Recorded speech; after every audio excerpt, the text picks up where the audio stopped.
Welcome to Femme Furious, a podcast where pop culture meets a feminine framing. I am your host, Julia Rose Portela, and today we are exploring all of the great, big, beautiful plot points from Emily Henry's newest book, Great Big Beautiful Life.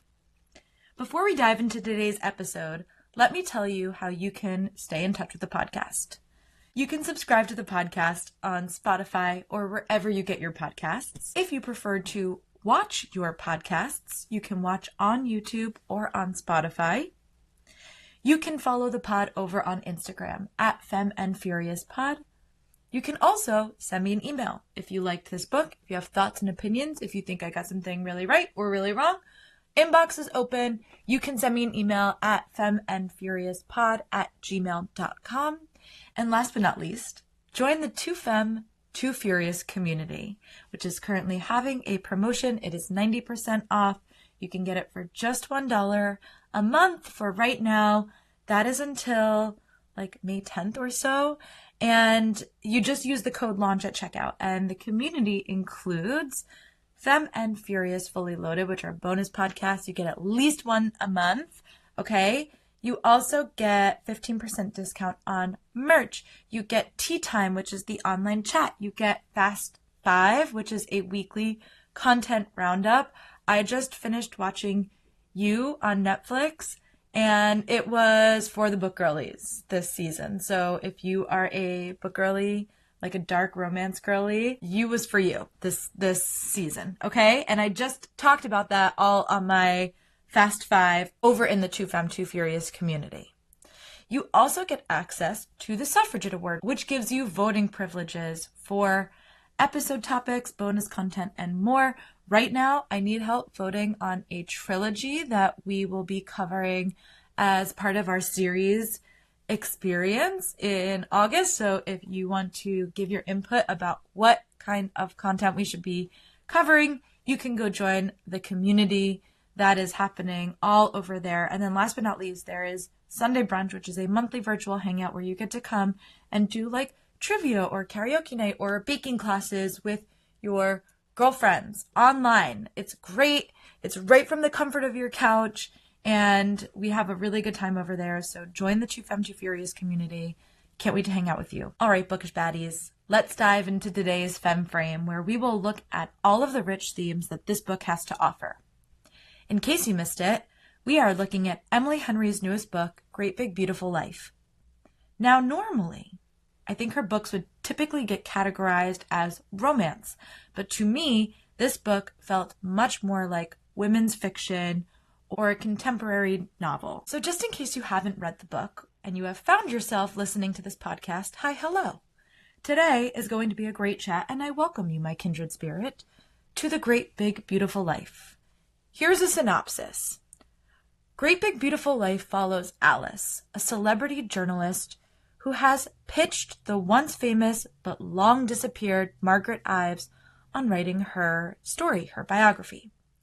After her first interview, Alice is disgruntled to discover that Pulitzer Prize winner Hayden Anderson is also up for the same job. Margaret allows the two writers to do a 1-month trial, followed by a book pitch to see who would be best suited for this job. In a small town, these two writers are pushed together and therefore develop a budding romance. But with ironclad NDAs and an elusive boss, Alice and Hayden are burdened with the weight of Margaret's story between them. The real question is, will love be enough to preserve all of the stories that are unfolding past, present, and future? All right, for all of my tropes girlies out there, this is what I would call ish tropes, because there's no real definitive like, oh, that's the trope, but they're all sort of like trope-y. Okay, so these are our trope-ish things that are happening in the book. It's a grumpy sunshine-ish, okay, because Hayden's not really grumpy for the duration of the book, but I would say that's how the trope starts, okay? It's also a slow burn-ish, because in the context of the real world, this book takes place over a month, which means that them falling in love over the course of a month is really actually quite fast. But in the context of the book, and especially like on the Kindle percentages, it's a slow burn, okay? It's also a workplace romance ish, because they don't technically work together. And in fact, because of the NDAs, they cannot talk to each other about what is happening at work. But it is a workplace romance-ish. And then again, small town-ish. Because technically the small town sort of pushes the two of them together, which I would say is like the purpose of a small town. Except for the fact that most of the time when we say that it's a small town romance, the small town actually has like a personality or is a character that is a part of the story. And I would not say that that is the case with Little Crescent Island. I would say that that's pretty consistent with some of the places on the island, but it's not like the place is like Stars Hollow in Gilmore Girls, where it's like it has its own personality, its own flair, its own thing. Okay? So those are our tropes. This book was an easy 5-star read for me, and I do not say that lightly. I am very stingy with my 5 stars, okay? Normally, how I categorize a 5-star read is if it's something that I can definitively say that I will reread, which is always my criteria to give something a 4-star. If I'm going to reread it, or I know that I'll reread it, it's 4 stars for me. If it also then has a storyline or characters that will inevitably stay with me long past the book ends, that is my criteria to give something a 5 stars. So I have to be able to reread it, and the characters have to stay with me, because there's plenty of things that I reread and it doesn't stick to my ribs. It's not something that stays with me in the long term. So it has to have those two things in order for me to give it a 5 stars. Okay. And I know a lot of you bookish baddies agree with me, because there is an inside joke within the community where we're like, we loved a book, but we cannot remember any of the details. So that is why that is my criteria to give something a 5 stars. When I can feel something literally hooking into the fabric of my being, I immediately know that it will be 5 stars. And that's what this book was from the very beginning for me, and I'll talk about that in a second. But I thought this book was so rich, and I loved that it explored so much of the nuance that is connected to love across different dynamics and different relationships. I also had like my own personal aha moment in my own life in response to this book. So as soon as I started reading it, I was immediately taken with the main character, Alice. I loved how taken she was with life. I loved that she was so involved and connected to and enamored and enchanted by life that was happening around her and like wanting to participate in it. And as I was reading, I was like, I'm exactly like her. And then I paused because I had to get ready for work and I had to get up and get into the shower. And as things happen when you're in the shower and you start to have shower thoughts, I started to realize that I am the grumpy half of a grumpy sunshine. Like I, if given my way, would stay home with my Kindle and home with my cats, all 3 of my co-hosts, and I would never leave. Like I'm very content to be at home. I like my own person. I like to be with myself. I like to be home in my bed in my comfy clothes, in my, like I'm in what seems to be like regular clothes right now. And I would say the shirt is a regular shirt, but I'm doing like a dressed up top and like party on the bottom. I have my blanket. I just prefer to be comfy cozy, and I like to be comfy cozy at home. Oh, there's co-host. Okay. So while I like to be home, I just got accepted to school in Europe. So knowing that I'm about to be having this European adventure, I was reflecting on this and being like, how am I going to be somebody who says that they're like Alice but never wants to leave my house? And how am I going to move to Europe and never want to leave my house? Like I can't go and move to Europe and then not have this incredible experience where I'm traveling and trying things. So I had this moment of like awakening of being like, oh, I'm not like her, not anymore. Perhaps was much more like Alice when I was younger, but to be able to recognize that I want to be more like that, that I want to be more inviting and open and like say yes to more things in life really gave me a big awakening in my own life. And so I was already starting this book. Like I wasn't even 10% in when this aha moment happened for me. So I was already starting this book at like a 5 stars for me. And that to me is the power of fiction, and not just fiction, but that this moment happened in a romance, which is a genre that typically gets diminished or written off in the literary world, and yet was so profound and so awakening for me. And it just goes to show that, like, if you are open to being moved by any sort of art,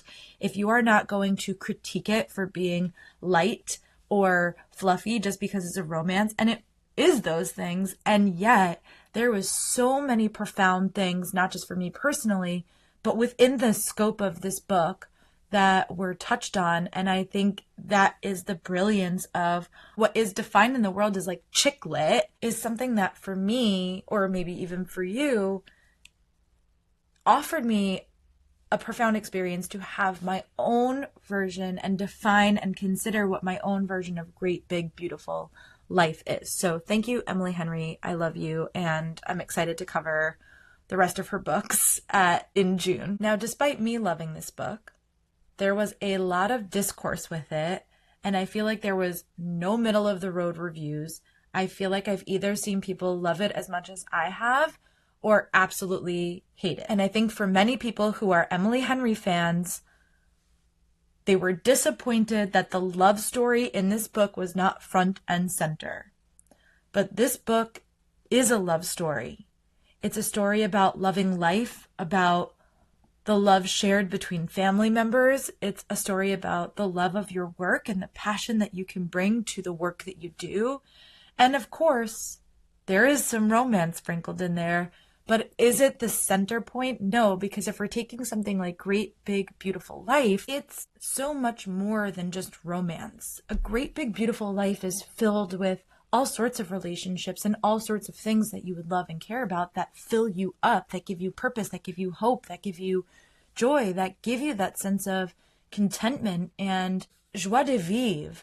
And so I thought the book did a really good job of that. And I understand that people are upset about it, and we'll talk about this a little bit more, but I don't know. I just thought it was really great and really nuanced and so much more than just a romance novel. Now, this book has a ton of different notes, themes, and topics that I wanted to touch on today. So instead of going chronologically through the book, what I'm going to do is break it down by topic. And here's what we're going to be discussing: truth and trust within a relationship, safety in a relationship, fate, and the tilting of an axis when you love somebody, motherhood, sacrifice, grief, and regret in love. All right, let's start with truth and trust in relationships. This was something I thought that the book did a really good job at exploring from start to finish. The book opens up on a line. There's an old saying about stories and how there's always three versions of them: yours, mine, and the truth. So right away, I knew that this was going to be a foundational part of the story we were about to go on, because really all the saying is justifying is the difference in perspective that we have. And I would generally say this holds true for life, but also for the duration of the book. Trust and truth come up as a sort of interwoven part of the story. And much like in real life, you cannot get to the truth of something if you do not trust the audience to hold the weight of that truth.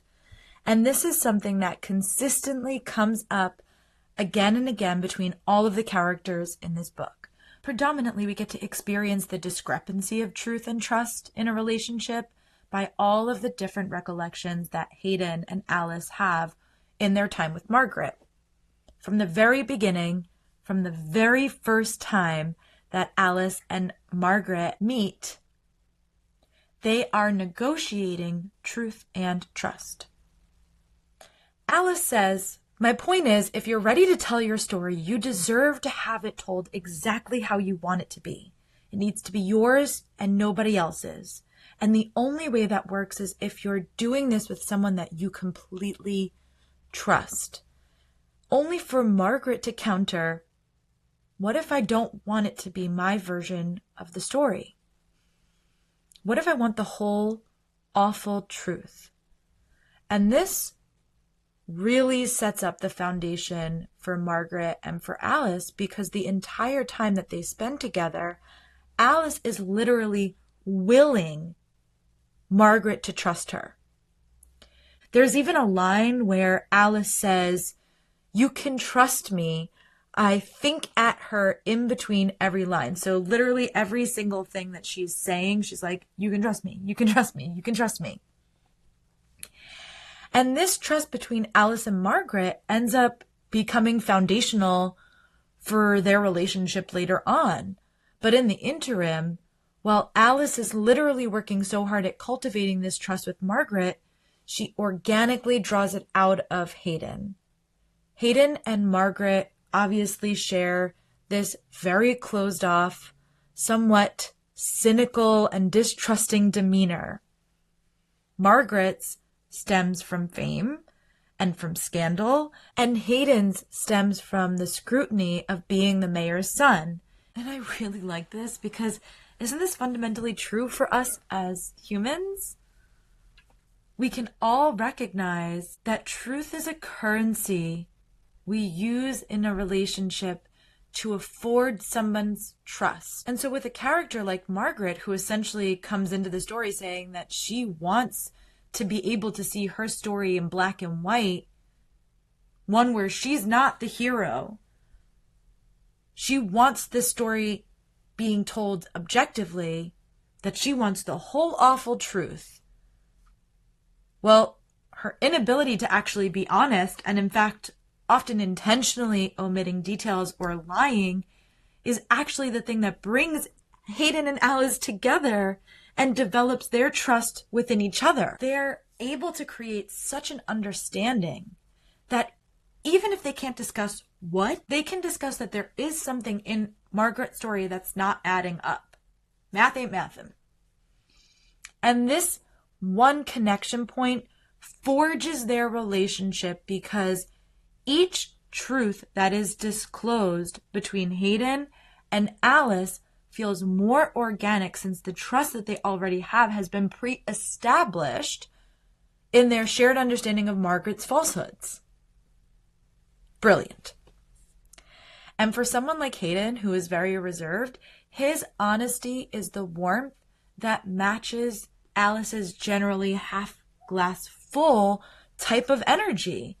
So when he is trying to create physical boundaries, despite his attraction to her, he reinforced that moment with a truth that Margaret sought him out for this job, not the other way around. And so later on, when he confronts Alice about her anger with her mom, despite her reactiveness, as she reflects on this later on, she admits that there is truth to it, which only gets reaffirmed in the same chapter when she starts talking to Margaret and flat out says, "You can trust him." She says it out loud to Margaret. "You can trust him." And then internally she says, "I trust him. There's no talking myself out of it. I just do. That's why what he said bothered me so much, because if he's saying it, I can't shake the idea that there might be some truth to it." She's reflecting on the conversation that her and Hayden had about her mother and her being angry with her mother. So this brilliant correlation between Hayden being so intentionally honest as a person, as a character, and Margaret being so intentionally evasive creates such a tumultuous situation for Alice once we get to the end, because she cannot be honest with Hayden about what she has discovered about Margaret, and she cannot break the confidence of Margaret, not just because of the NDA, but because of her integrity around truth and trust as a journalist, around her work, around the integrity of her work and her personhood in what she does and what it is to be in a position to hold something in journalistic truth and prioritizing somebody in that moment, even if it means that she's going to suffer for it. And of course, the irony is she can be honest with her feelings for Hayden, but only to Margaret, since she refuses to lie to Hayden outright, and she doesn't want to say it in a moment where she's letting him go because she knows that this lie is going to be sitting between them. And the bigger irony is she doesn't trust that Hayden can handle knowing that there is a heavy truth sitting between them, just waiting to be discovered. she's like, he's never going to be able to let this go, and I know this about him. And maybe she's right, but it's a delicate space between the truth that she feels she owes Hayden and the trust that she has built with Margaret that make the ending so satisfying. And then, sort of as like a B plot to this shitstorm that's also happening at the end of the book, is also the knowledge that Hayden dropped out of the audition. So when we have this little tidbit of knowledge from Hayden earlier on that he admits his ex, Piper, and him ended up breaking up because she resented that Hayden got a promotion over her. And of course, the whole time that they've been competing before they even fell in love, he sort of held his talent against her. Not the fact that he's necessarily a Pulitzer Prize winner, but just like the fact that he was chosen to come for this audition, that he is perhaps a little bit more credible than her. And, you know, he doesn't diminish her work by any stretch of the means. In fact, he often lifts her up, but he is competitive and he does have this competitive streak in him, and he knows this about himself. So with no other crutch to hold on to in this argument at the end, because she legally and morally will not allow herself to throw Margaret under the bus, she just says, and then you just withdraw yourself the last minute. So which is it? Do I deserve it? Or did you think I didn't have a chance? He gapes at me. Fuck, Alice, of course I thought you had a chance. I also thought you'd do a better job than I would. And I didn't want this dumb shit to come between us. So there it is, his truth in this moment. And since we already know that Hayden is someone who will deliver the truth, we believe him. We believe in this moment that he would rather have Alice than have the job. Which also makes sense since Margaret has consistently canceled on Hayden and has been even more withholding since she is keeping a huge secret from him. And how does Alice respond to this? You didn't trust me not to resent you. And this just sits between them, as heavy as the secret is sitting between them, because she's reassured him time and again that she wouldn't resent him if he got this position. And this is a perfect example of that first line, yours, mine, and the truth. Hayden didn't want it to even be a possibility. Truth. His truth. Alice wants to know that she is worthy of the position without him pulling out. Her truth. Both of them are correct. So there is truth in both of those things. And finding like the reconciliation in that across these different truth and trust plot lines across the story, I just thought was really, really captivating and done really well and was really thought-provoking. And of course, in their final confession, he goes and asks, is it true? And her default is to go to Margaret because that's the secret that was between the two of them. Margaret's lie, or Margaret's omission of the truth, rather. But in actuality, he's talking about whether or not she loves him. So when he's referring to the letter, he's like, I just want to hear it from you because she's never said it and he's told her not to say it. So that's a little bit on Hayden. But she's in love with him for a majority of the book, for a lot of the book. And he wants to hear this truth from her mouth directly, not on a piece of paper that she's written to Margaret, but from her. And when Alice gives this truth back to him, trust is included in it. She literally says, I trusted you and I loved you and I still do. And I just love this idea of like trust and truth being interwoven as sort of like Ouroboros, where the snake is eating its own tail. It's like the story kind of ever continues in this way. And this brings me to my last little point here. The way that Alice frames the story, a call and response, the headlines, i.e. their truth, and Margaret's response, i.e. her truth, and that in reading those two perceptions, somewhere in between those two truths, we, the reader, or whoever the reader of the book would be, can reconcile both of those things to create their own truth, which is brilliant. Chef's kiss, no notes, 12 out of 10. Loved it. All right, let's jump to the next point, which is safety in relationships. If Hayden is not at the top of your book boyfriend list, then why the fuck not? Hayden is a man who finally is safer than the bear. Just like one of a few, okay? Because I know there's a ton of book boyfriends that we love, but they are not all safer than the bear. Some of those morally gray MMCs, not safer than the bear. Hot, steamy, possessive, protective, but not safer than the bear. Hayden Anderson, he's safer than the bear.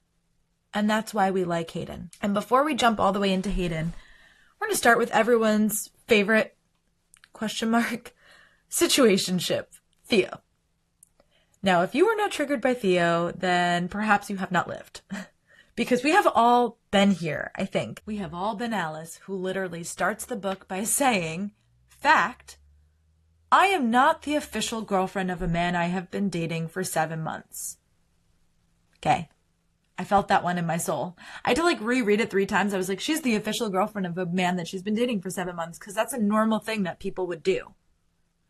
It took me 6 times reading that to be like, she is not the girlfriend of this man that she's been dating. She's in a situationship. It took me longer than I would like to admit, because my brain and my heart could not reconcile what was happening on the page. Okay? I really thought that Theo might also be playing a bigger role in the story.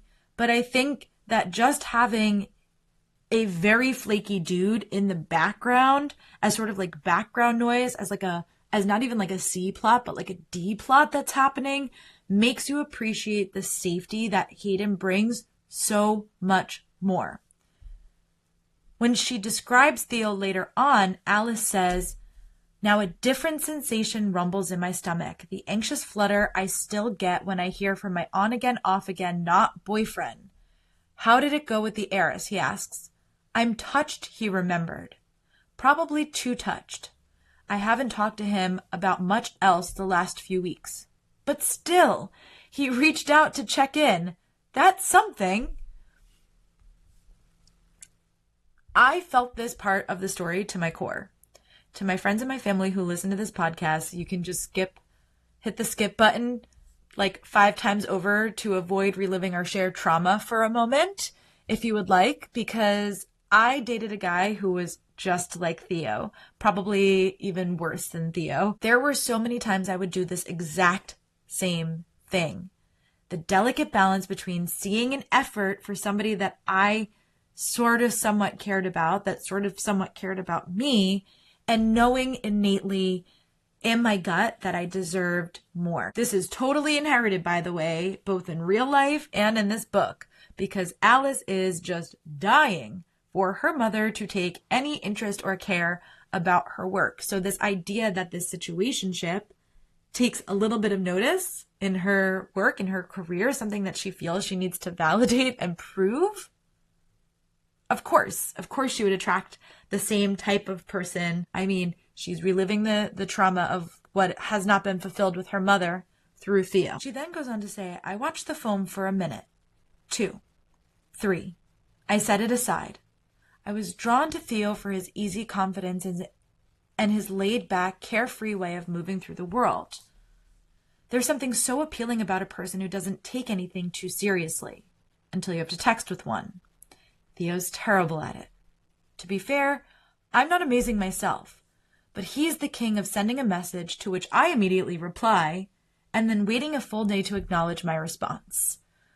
And of course, moving through the world in a carefree way is exactly what Alice does. And so that's the irony of it, or sort of the bit in this, right?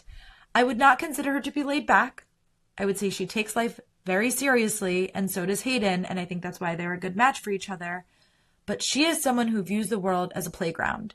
She is someone who is opportunistic, and not in a bulldozy to get ahead kind of way, but in the kind of way where she very intentionally tries to make the most of everything. She sees in Theo what I think Hayden sees in her. And listen, we don't have enough information really about Theo, but what we do know is that she texts him a picture of her drink a few scenes later, and he immediately replies. So when there's any sort of emotional investment that is required, he takes a full business day to respond to her, despite the fact that she responds immediately. But when there's no attachment to it, hey, here's a picture of my drink, where she goes, hey, it's you as a drink. He's like, have fun. Bye. See you later. And it's even dismissive in that way. It's not even like, what is it? What are you drinking? Oh, that's so cute. Thanks for thinking of me. It's literally like, have fun. Bye. Theo is also somebody who stands her up later on. What Theo actually says is, the drive wouldn't be worth it, I don't think. And my thought reading that intersects with the part of the internet that loves to say, if you wanted to, you would. And Alice, you need to be on that part of Instagram or TikTok where they're like, if you wanted to, you would. Because Theo's not it, okay? But Hayden is. So Alice knows internally that this is true. Because she's like, well, if he wanted to change his flight, he could have. He travels. He knows what's up. He knows that he could have changed his flight and flown out from here. If he wanted to spend time with me, he could have. But what Theo is actually saying in that moment is not that the drive is not worth it, but that the reward of the drive, which would be time with Alice, is not worth it to him. And all of this is important to understand because Hayden and Alice have a very quiet love. It is a love born of small gestures, not grand ones. Their love is the type of love that requires you to remember the other one's drink order and delivering them for the other person to find.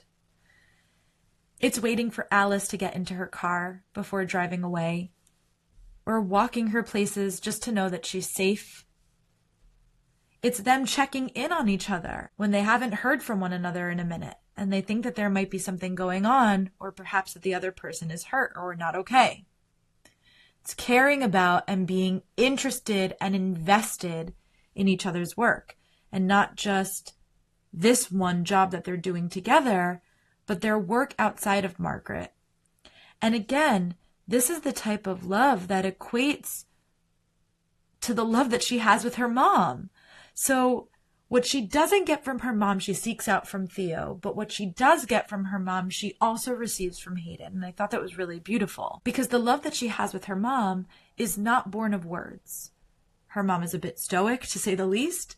But Alice even thinks later on, my mom's love has always been an action rather than words. And while she has the words from Hayden, she gets the I love you moment, the foundation of their relationship is action, not words. And in fact, quite literally, because of the NDA, there are many things that they can't even say to each other in conversation, that they have to dance around in conversation because of their current work projects. And still, they end up falling in love because of what they're able to do and show each other, the actions, the small love, the quiet love. Hayden shows Alice over and over again that she is worth it. He would have made the drive from Atlanta. He would have made that drive from Atlanta for her. And even still, this doubt sits in her head.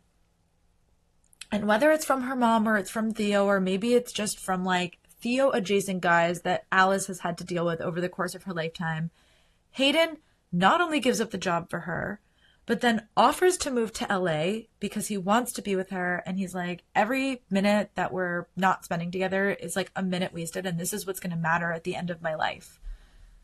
And even after saying that he'll move to LA, Alice is like, I'm sorry, my guy. I'm going to stay here in Georgia with my mom. And she even says something like, I know I can't expect you to wait for me, but I need this. And he's like, babe, shh. I heard Atlanta is a great place to be a music journalist. And she's overwhelmed by this, even though he just told her he would move to LA from her. Like, he was moving across the country. Now, at least he only has to move like halfway across the country. Like, Georgia's at least like a stopping point between, LA and New York.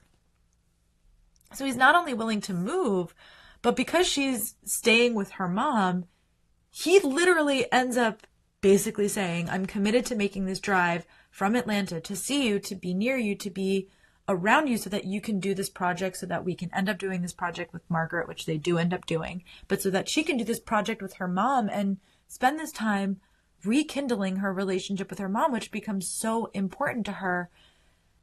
And this thing that Theo wouldn't do, take the drive from Atlanta to see Alice, Hayden is willing to give up his job, his life, his apartment, his home to be in Atlanta because it means that it puts him in a closer distance to see her. And how profound and beautiful and like full circle is that from this safety that's cultivated within the scope of their relationship. I just love that so much. They practice safety. Even if that's not the direct language that they're using, it's something that they practice over the course of their relationship. It's not even just their love story. It's the way that Hayden comes and saves Alice, a woman that up until this point he had mostly been rude to in the book, from a drunk man who's hitting on her. And I'm not sure about you, but I had like a very visceral response to this scene. My palms were sweating, especially when Alice says, I try to signal with my eyes what's going on, like to Hayden, like she's trying to talk to him with her eyes. And if you are a woman, you know this so well because you have been in a situation before, whether it is to a girlfriend or whether it's to a guy friend or whether it's to a stranger, where you are not in a good situation and you are trying to tell somebody with your eyes, like, help me, hello, get me out of this, come over here, interject, just something, anything. And she's having this moment. He's already come up and saved her, by the way, at this point. He's like, hey, there you are. I was looking for you. Okay. Resand. We see you. She's like, I'm trying to talk to him with my eyes. Okay. But I think we all understand as like women, this feeling of having a man, drunk or not, corner you or put you in a situation where you are unsure that you are going to be able to get out of it. Even if you don't feel that you're in danger, just that sweat, that cold sweat that you get when you are backed into that emotional or physical corner where you're like, hello, can somebody come and help me? And then Alice goes on to even say she's bad at avoiding situations like this. And specifically, she says, I'm bad at this, avoiding drunk people, avoiding creepy people, not starting conversations with strangers, getting out of conversations with strangers. You name it. And she does what so many women do when they are in a situation like this, which is inadvertently blames herself because she is the type of person who just is genuinely friendly and genuinely cares about other people. And this is why in the real world, so many men end up blaming women when it's their actions as men that are inappropriate. This creepy dude is hitting on her, literally latched onto her elbow, and ends up saying that Alice should have told him that she wasn't alone. Like it's her fault that he's drunk and mentally undressing her with his eyes. And even though Hayden comes to her rescue, she is alone. And her thoughts echo this. Like it's terrifying to hear the subtext of what this man was saying, which is like, oh, well, if you were alone, this would have gone differently. And the question is, how? How would this have gone differently if I was alone? I was once at a bar with my Theo, and he left me alone, and this drunk guy came up to me. And I had a very similar situation that Alice did. And when we left the bar, I was so mad at this guy that I was seeing. And he genuinely did not understand. And this was not only the lack of care that situationships put in, because there is a low level of commitment, but also just the understanding that women have of men being protectors of women against the threat of other men.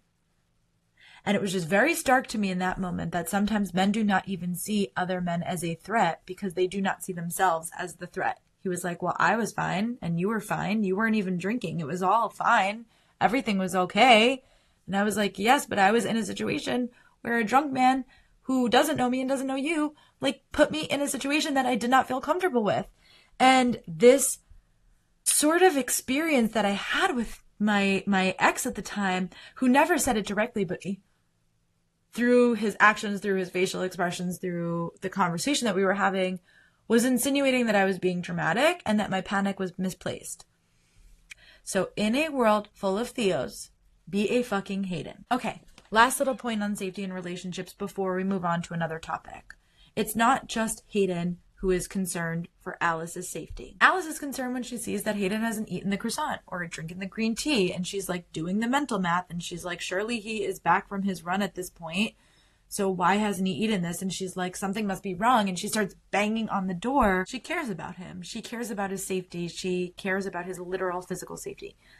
And while I disagree with the third act breakup, I will say that her intention of trying to protect Hayden and ultimately writing the letter to Margaret, because a part of Hayden's food anxiety comes from not knowing his full genetic history because his mom was adopted. So he doesn't have the full health history. And he has this like incredible food anxiety where he like takes a bite of her biscuits and he's like it melts in her mouth. Like it's this like orgasmic experience for him where he's like, it's so good. But he doesn't let himself have it because he tries to remain as healthy as possible because he doesn't have the full scope and understanding of his health.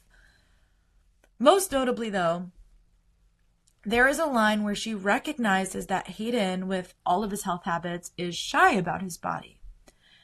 And so not only does she tell him that he is beautiful, which is one of my favorite microtropes when a woman tells a man that he is beautiful, but she continues to reassure him as she thinks to herself, it occurs to me then that in my effort to be positive, optimistic, and understanding, I might have made myself into an unreliable narrator of sorts, someone who can't easily be trusted not to sugarcoat things. And this comes back to truth and trust as foundations of safety in relationship, but also in the fact that she recognizes this in a moment and that she is working to assure Hayden that he is emotionally safe with her, that he is physically, sexually safe with her in these moments where they are going deeper and they're being intimate and they're being vulnerable. And that he doesn't just have to create that safety for her, that she also has to create it for him. And that this is a huge part of their foundation of their relationship. All right, let's talk about fate and the tilting of an axis when you love someone. Let's talk about motherhood. Let's talk about grief. Let's talk about sacrifice and loss in relationship, because this book is so much more than just a romance novel. It is a reflection of human nature and what it is to love somebody. And I know a lot of people, myself included, have compared this book to Evelyn Hugo. The bookish community perhaps is one of the most loving and accepting communities that I have ever been a part of. And therefore, if we are going to tip the scales to the other side, it is some of the most brutal and harsh in their criticism. Evelyn Hugo is like a darling of the bookish community. The book was really well received. It was really well loved. So I've heard a lot of criticism about Great Big Beautiful Life because people are saying that it's copying that. And in a world where movies are consistently remade, like we are just a few weeks away from another Jurassic Park movie, which I will be talking about on this podcast because I love Jurassic Park and it's a huge part of my personal lore. And also, we just love Anthony. But is Jurassic Park original content? Abso-fucking-lutely not. Okay? In a world where movies and TV shows are being remade constantly, like for example, there have been 3 Willy Wonkas in my lifetime, one for each decade. And I would argue that that's 3 Willy Wonkas too much. So I don't understand why we hold books to such a different standard. Why can't we love Evelyn Hugo and in its similarities and its differences also love Great Big Beautiful Life? The complex relationships and how we have come to understand the notion of love throughout these different types of relationships across the story, but also just generally in life, was my favorite part of this book, more than the romance, way more than the romance. And I want to start with this idea of the labyrinth or the unicursal. Alice thinks to herself, unicursal, with one way in and out. I find it strange that someone like Margaret, who comes from a family so thoroughly ensconced in history and culture, would be drawn to this idea that no matter what you do, you'll end up in the same place. So we know that Margaret's art studio has a labyrinth in it, like a mural of a labyrinth. And we also know that Margaret, as an artist, creates these universal murals again and again and again. This idea of all roads lead to here is such a profound concept. And because I will always take an opportunity to talk about myself on my own podcast, thanks. As a metaphysician, this is something I think about all of the time. This big debate between free will and fate. And that this is what Margaret has been struggling with and using as an ability to cope, a filter to cope with the choices that she has made, is one of my favorite things that has been explored in a book in a really long time.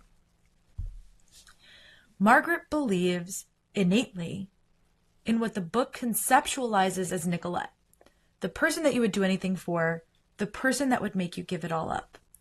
And for Margaret, that came down to three people: her sister Laura, Cosmo, and Nicolette. She loves these people so wholly, so fully, that it drives her to make a sacrifice with her daughter that she actually really desperately wanted to have, partly to honor Cosmo and his wishes, but also to honor the privacy of her daughter, who wasn't necessarily being asked to be born into this world of fame where the public feels entitled to you. And of course, Margaret would be obsessed with this idea that all roads lead to the same place, because she goes on to say, I could have found Nicolette with one little Google search. She'd married a small town politician and found her way back under the microscope. A smaller microscope, sure, but just as cruel as any. How's that for the Ives curse? I gave up an entire lifetime with her, and it wasn't enough to keep her safe. So this idea of the unicursal, literally a singular curse or fate, that Margaret believes Nicolette was destined to live no matter what. And so no matter the sacrifice, no matter which path she decided to take, whether she kept her, she would have been under this scrutiny, or giving her up and trying to give her a more private, secluded life, protected life, ends up putting her in the same position anyway. And so no matter the sacrifice, no matter the path we decide to take, no matter the choices that we make along the way, we end up in the same destination. And is this just a thought that she has, or something that she obsesses over to comfort her? Is it an absolution of her guilt or her shame? Is it just a confirmation to her that the choices that she made are correct? Well, I think maybe it's a little bit of all of that, but Hayden points out that this is something he thinks someone needs to believe when they are somebody who has a lot of regrets. And of course, Margaret later on admits that she's somebody that has a ton of regrets. And yet we get this sense of fate or kismet with Hayden and Alice. Like, first and foremost, it is a very small town, and they are sort of destined to keep bumping into each other and being forced into the same places because there's not many places to go. And then when they leave the small town, Alice then later claims, it's strange how being here instantly has changed the boundaries between us, has made everything feel more relaxed, not just natural, but inevitable. That the idea of them is so unicursal that it's no matter what path we end up in the same place, which is inevitability. It's inevitable. I love that in their story. And even without this job, you can begin to envision all of the different ways that Alice and Hayden may have come together, even if this wasn't the first path that they were taking on their unicursal, right? It could be like Hayden is a music journalist and Alice's father was obsessed with Cosmo, like this rock and roll royalty, so that maybe like an event or an article or something brings them together. You can also see like Alice is so persistent to write to Margaret over and over again that she may have discovered Hayden all on her own if she was just the only one that was interested in writing this book. So even if he wasn't invited to the island, you could figure that maybe she would have gotten to the same point anyway, which is like discovering that Hayden and Margaret are related and could have discovered Hayden that way. And so I love this idea of like their path feels really unicursal or like has this sort of touch of of fate to it as well. And the other idea that the book really wants to get you to chew on is how love can change your world. Not the world, but your personal world. So Margaret sets up this notion that for the one you love, you unmake the world and build a new one. And the language of like love and the world is very intimately tied in this book. So for example, Margaret feels conflicted about her growing feelings for Cosmo, and Laura is so against him at this point in time, and she doesn't want to betray her sister. And what do the headlines end up saying when they end up meeting again on the red carpet? Cosmo Sinclair spots Margaret Ives and the world stops. What do they end up doing? They end up rebuilding their world to give each other what they need so that they can be in this relationship. And that rings true for Hayden and for Alice too. At one point, Hayden claims, "I think you live in a world that's more interesting than the world most people live in, and I wish I could live in it too." And she says, "Well, I'll take you sometime." And he goes, "I'd like that."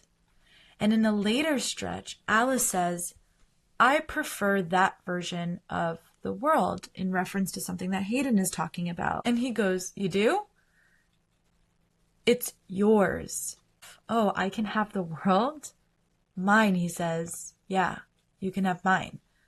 I was kicking my feet and I loved this so much, but just this idea of like, yeah, I'll rebuild my world and remake it for you. You can have my world. Do you want me to rebuild it? That's fine. Take it. It's yours. So at the very end, when they are teetering at that point to the mystery unfolding in the story, Alice pulls this detail into her own story with Hayden, and she says, "Everything forgotten except that thing that we're not saying, that we love each other, that when he looks right at me, the world stops turning." Hayden Anderson spots Alice and the world stops. And in the end, what do? The two of them literally rebuild their lives. They move out of their respective states, LA, California, and New York, and they move to Georgia. And they start their lives in Georgia, and they start it together, and they remake the world, and they end up getting pregnant, and they have a daughter, and they remake the world for her, right? So I love this idea. We also see how the love of the public, or like lack thereof, can also change somebody's world too. And in fact, in this particular context, it's almost seen as like violent, because the people who love Cosmo Sinclair like love him so much that they're trying to swarm the stage. And that's when Laura and Margaret end up getting physically hurt at the first concert that they go to. And then there is this overwhelming attention towards her family, paired with like this sense of like grief and loss that drives Laura into a cult where she becomes literally emaciated. She's being abused in some capacity, whether that's mentally or emotionally, we're not sure, but we're definitely positive that she's like not being fed well.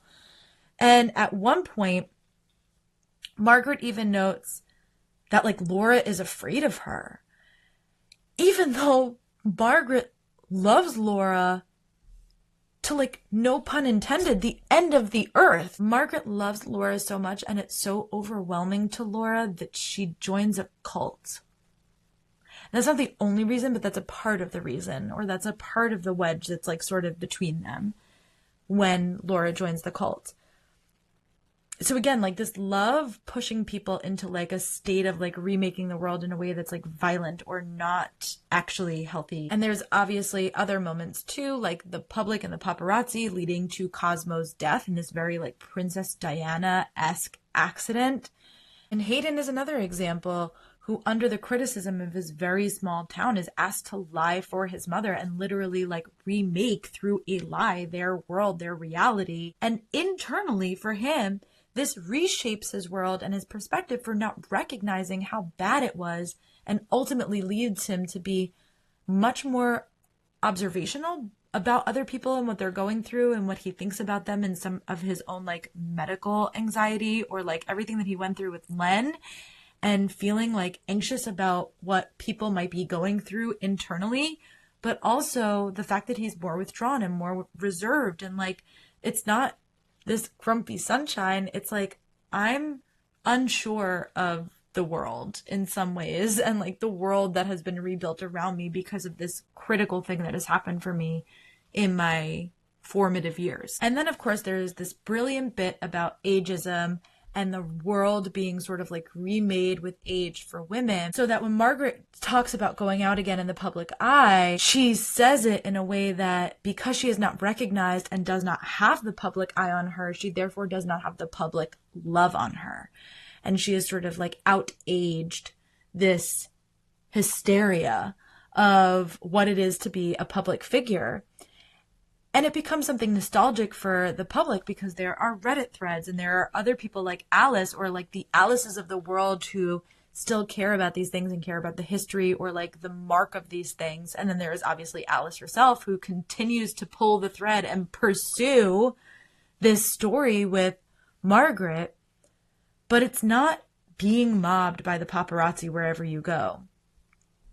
And Margaret even says, I kept waiting for someone to recognize me, but I'd stopped dyeing my hair or wearing makeup. And more importantly, I was 67 years old. At some point while I'd been in hiding, I crossed that age where women turn invisible, from ingenue to femme fatale to old crone. And while I thought it was so sad that from this perspective of women and fame and age and what it does to you and what it does to your psyche, and not even just in fame, because my grandmother, who is also in her 80s, she's Margaret's age, who is sharp as a tack, is one of the most brilliant people I know, had knee surgery, and needed to be in a dayhab for a few days just so that she would be able to get physical therapy and get back up on her feet, because she lives alone.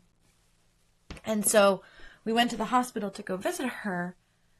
And, well, she wasn't in the hospital at this point. Anyway, sorry. She was in this dayhab. And as soon as me and my mom came into the dayhab, two younger women, younger than my grandmother, obviously, they're talking to me. They're talking to my mom. Like, my grandmother, who is the smartest person in many rooms, didn't exist.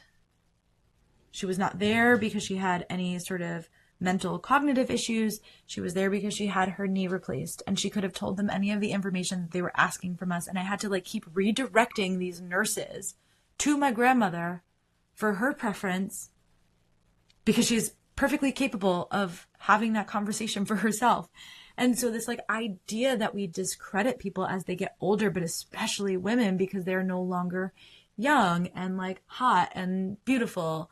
And I thought this was just like a really lovely point that Margaret gets to bring up for herself as like well, now I don't have to deal with some of that stuff, but also in like the pain of what this is for women as we get older, that we are erased, that we become quite literally, as she says, like on the page, invisible to people as we lose our youth, and therefore we are losing our value. And I just thought there is something so profound about that. And if we're talking about like things from the feminist lens, something that is not any more prevalent or important than this idea of the way that women get aged out of things and are consistently aged out of things, and especially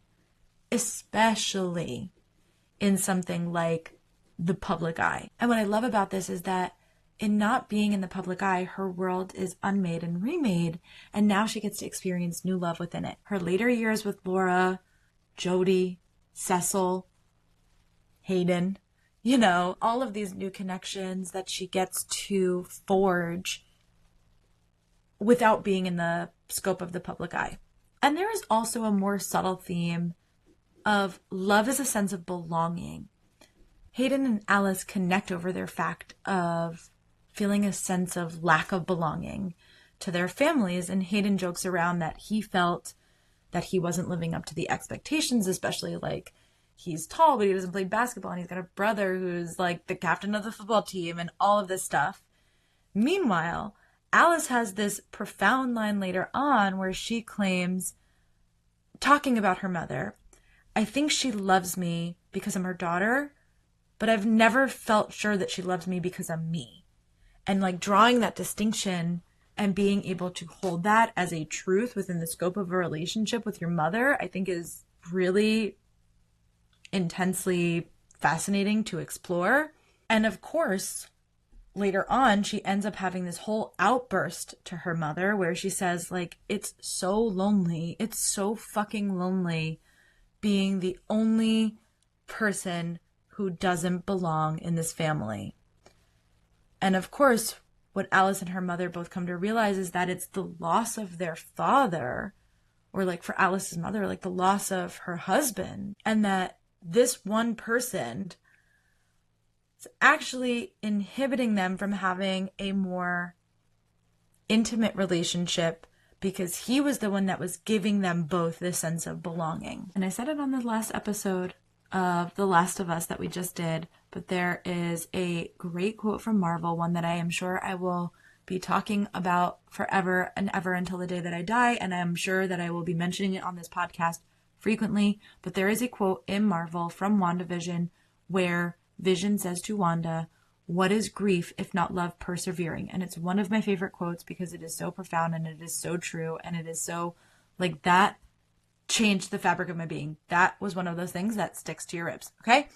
So I love that this idea of grief as love persevering is something that we can consider because the story is so interwoven with grief and with love, because there is so much of it, so much grief and regret, so much grief in the loss of time that like Margaret gets with Laura and that Margaret has with Cosmo, or like this feeling of like loss that she gets of not ever getting to spend time with or knowing Nicolette. And like, then we get this loss that quite literally has happened for Alice with her father, where she ends up thinking about it, where she goes, I wish that I could like have recorded all of this stuff. I wish that I could have just like done more while he was here. And then she goes, and just as fast I feel a breeze ripple over my back, and it's not hard to believe, or maybe just hope, that maybe I didn't need to record it. That maybe he's here, his atoms redistributed, the ashes we sprinkled in the river near our house now mixed with the sand all around me,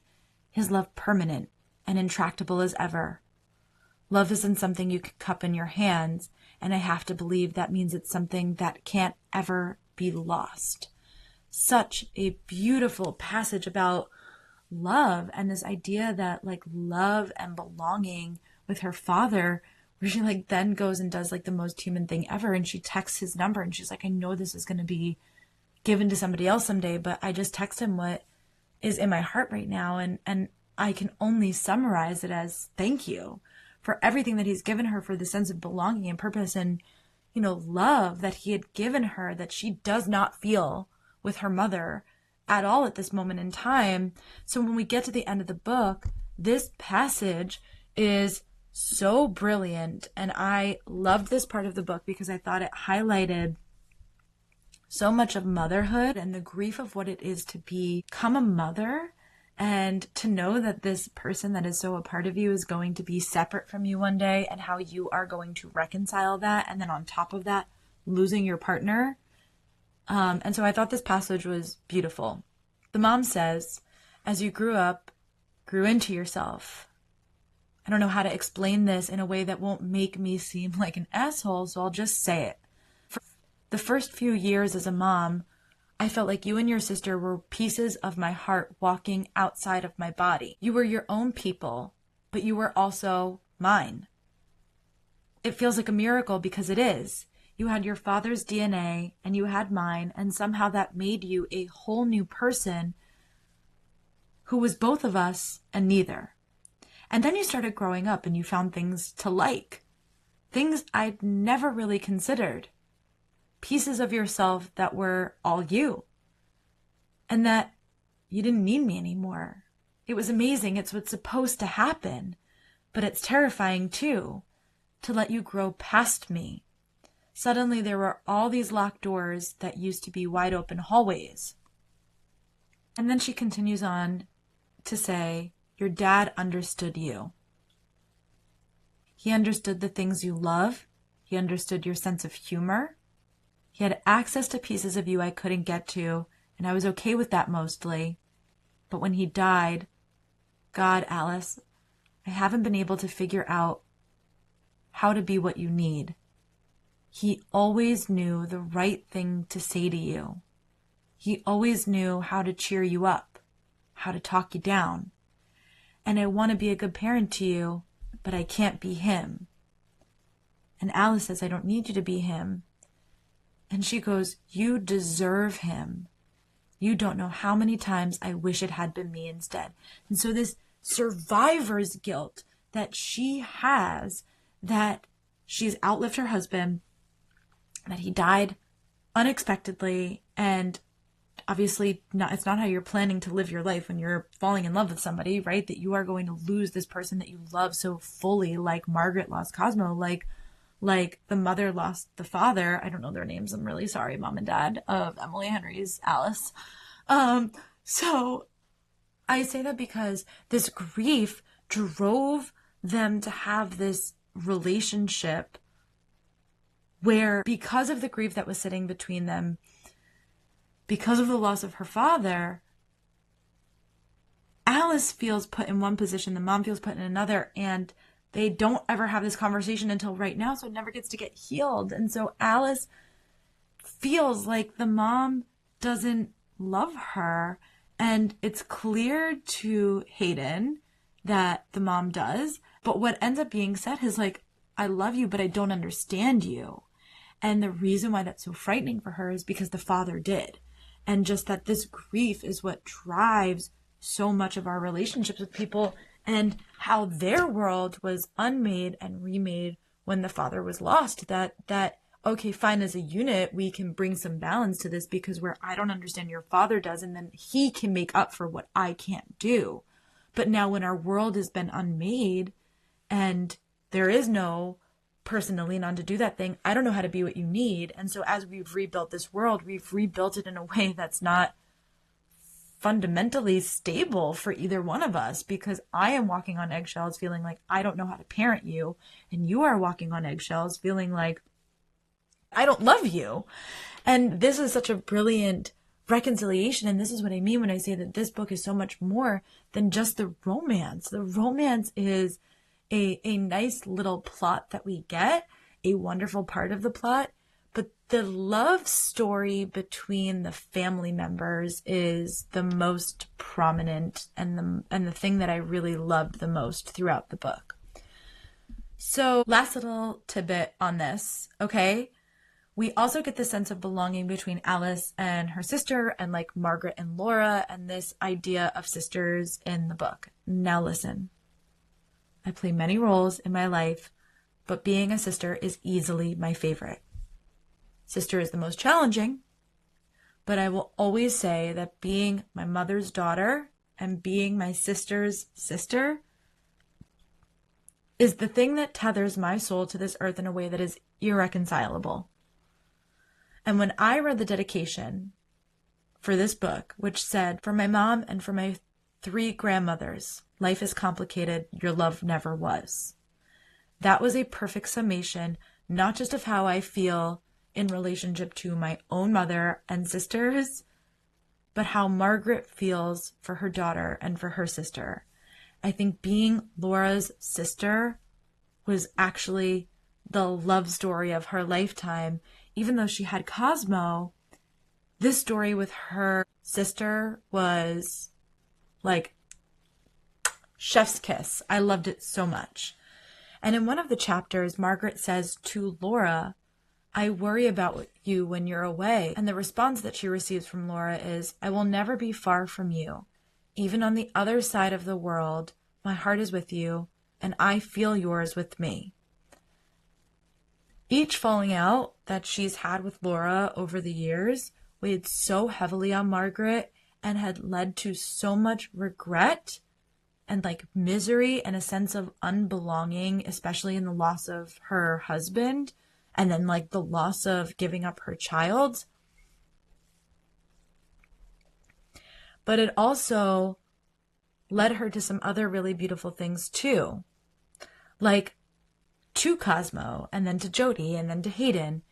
And in the end, Margaret claims we had 6 months together, my sister and I, We were both such different people since the last time we saw each other, and somehow still, it was like no time had passed at all.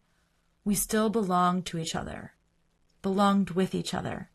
6 beautiful, terrible months, and then she was gone, but not until she made me promise to tell Nicolette the truth. And so to anyone who said this wasn't a love story, I'd say you lack imagination, because this is one of the best love stories I have seen in a really long time. And it's not a romantic love. It is the familial love that we hold and what we are willing to do in order to experience it in full. And so I'm thrilled to be doing Emily Henry's other work throughout June. I'll be doing her 5 other books every Monday in June. And that is our Femme Furious for today. Before I crack open the burn book, I'm going to do a book segment, special for just books, okay, called Judging a Book by Its Cover. So the book is a mosaic, which I'm assuming is Nicolette. And the colors are all warm colors, like reds, oranges. In the book, there is a passage where she says, "Across the water, the sun inches higher. Brilliant gold rippled towards me, bouncing across the choppy surface of the waves. Then red, orange, white, pink. If the cool, moody tones of the morning represent promise and potential, then these are that of hope, of a dream being realized. The colors, it occurs to me, of the tiny mosaic on the side table in my rented room."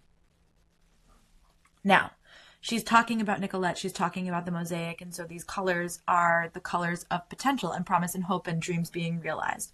So that's the color of the book. Then we have the 2 of them. We've got Hayden sort of looking up at Alice, and we've got Alice and Hayden like doing their work things.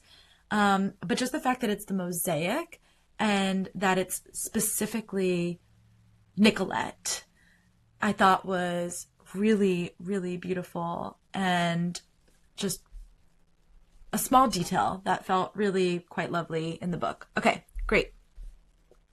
So let's crack open the burn book, where we will look at the superlatives for this episode.